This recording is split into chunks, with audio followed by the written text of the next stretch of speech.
Hi, welcome to today's lesson.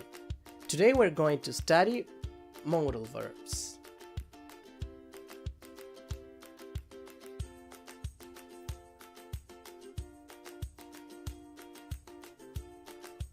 What do we use modal verbs for?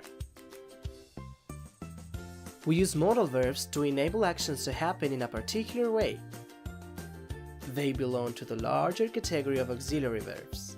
Hence, they are used in conjunction with another verb as well.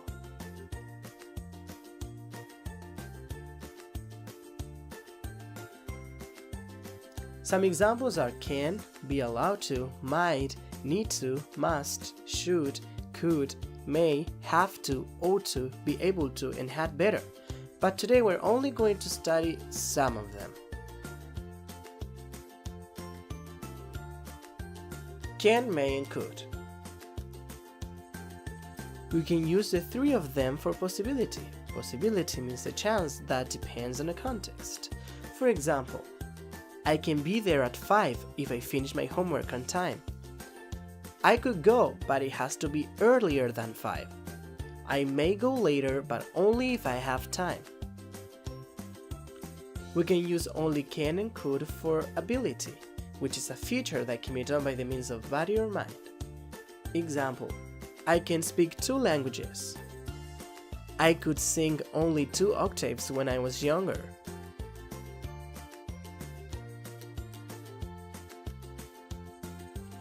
For permission, we can use the three of them as well, but we have to look at the type of the speaker.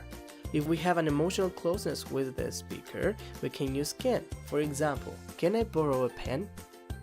If we are talking to a random person, we can use could. Could you tell me the time? And if we are in a super formal situation, we have to use may. May I go to the bathroom?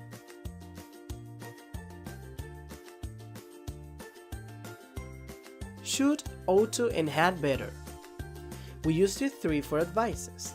First we have should and shouldn't. We use it for persuasive advice. Example, I think you should eat healthier. We can also use this for advice based on general knowledge. Example, you should eat healthier. For asking with should, we can only use I and we. For example, what should I wear tonight?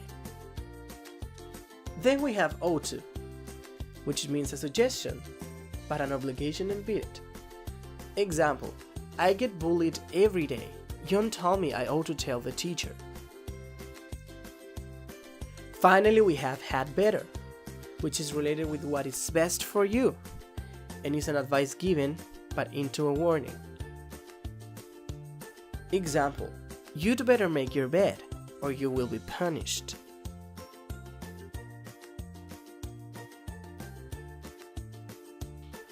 Have to and must. We use have to and must to give orders. We use must when you feel it's necessary to do the action, and the warning comes from the speaker. Example, you must study for the next test, or you are going to fail. We use mustn't when we talk about rules, when something is totally forbidden. Example, you must not lie to your parents. Then we've got have to. We can use have to for an obligation. Example, Emma has to pay rent every month. We can use have to for a circumstance and related necessary. Example, I have to get a bus to go to school. And we also can use have to for something that is not necessary.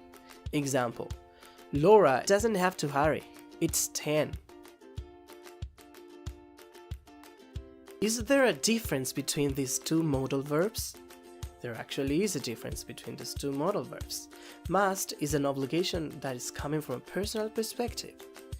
And on the other hand, have to is an obligation that is necessary because it comes from external factors.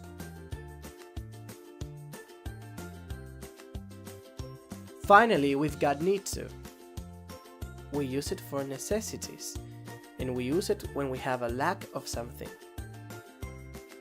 Example, Mary needs to buy fruits. Mary doesn't need to buy fruits. Laura and Philippe need to buy a house. I need to get a coffee.